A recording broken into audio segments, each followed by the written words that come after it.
আসসালামু আলাইকুম। নতুন আরেকটি ভিডিওতে আপনাদেরকে জানাই অনেক অনেক স্বাগতম এবং শুভেচ্ছা। নিশ্চয়ই সবাই ভালো আছেন। একটু লং ভিডিও দিলে ভিউটা কম হচ্ছে, তাই দিচ্ছি শর্ট ভিডিও। আশা করি এই ভিডিওটা সবাই দেখবেন। এই ভিডিওটা একটা অন্যরকম ভিডিও হচ্ছে।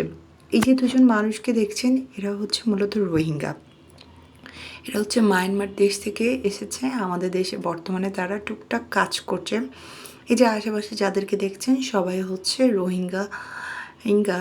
ওরা আসলে ওদের জীবনটি নিয়ে আমি যখন এখানে গিয়েছিলাম ওদের সাথে কিছু কথা বলছিলাম, ওদের জীবন সম্পর্কে জানতে চাচ্ছিলাম।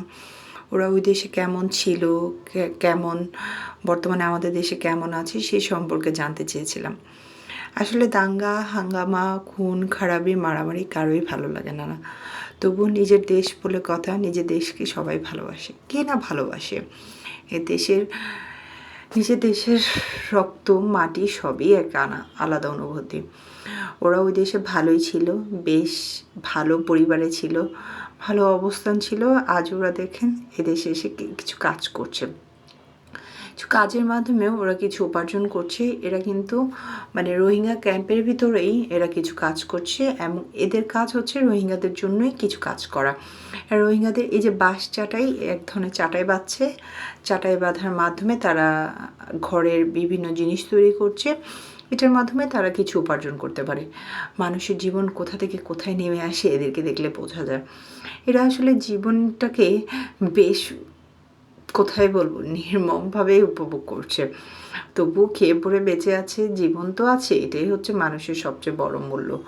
মানুষের জীবনে যদি জীবন যদি থাকে, জীবনের প্রাণ যদি থাকে, তাহলে মানুষ যেভাবেই হোক উঠে দাঁড়ায় এবং কিছু না কিছু করার চেষ্টা করে। ওরা যে দেশ থেকে এসেছে সে দেশের মায়া তো আর কখনো কাটিয়ে উঠতে পারবে না। এই দেশে যত ভালো থাকুক, তবুও এটা তাদের দেশ নয়। নিজের দেশে মাতৃভূমি, নিজের দেশ বলে কথা। আমরা অনেকেই বিদেশ যাই, আমেরিকা যাই, লন্ডন যাই, উন্নত দেশ, কত উন্নত, তবুও আমাদের এই দেশকে আমাদের ভালো লাগে। এই যে এই চাচাকে দেখছেন, বৃদ্ধ চাচার সাথে আমি কিছু কথা বলছিলাম। বৃদ্ধ চাচাকে দেখেন তার জীবনটাই চলে গেছে মায়ানমারে, আজ সে পড়ে আছে বাংলাদেশে। বিভিন্ন অশান্তি দাঙ্গার জন্য চলে এসেছে বাংলাদেশে। সে বলছে তার জীবনের দুঃখের কথা, বলছিল তার কেমন লাগে এদেশে এসে। বারবার বলছিল, না এই দেশ আমার না, এই দেশে ভালো লাগে না, তবুও ফিরে যেতে চায়। বলে যদি একটু খুলে দেওয়া হয়, একটু যদি সব কিছু মিটে যায়, খুলে দেওয়া হয়, চলে যাবে তার দেশে। সবাই নিজের দেশের আশায় থাকে। এই যে এইটুকুই, সবাই ভালো থাকবেন, সুস্থ থাকবেন। আসলে দেশকে ভালোবাসি, আসলে দেশের মায়া আমরা কখনো ত্যাগ করতে পারবো না। দেশকে যদি ভালোবাসি, দেশের মধ্যে যদি যতই হাঙ্গামা মারামারি হোক, দেশের জন্য টান থাকে, দেশের জন্য যদি করি, দেখবেন দেশটা ভালো হয়ে উঠবে।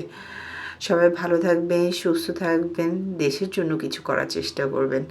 আল্লাহ হাফেজ।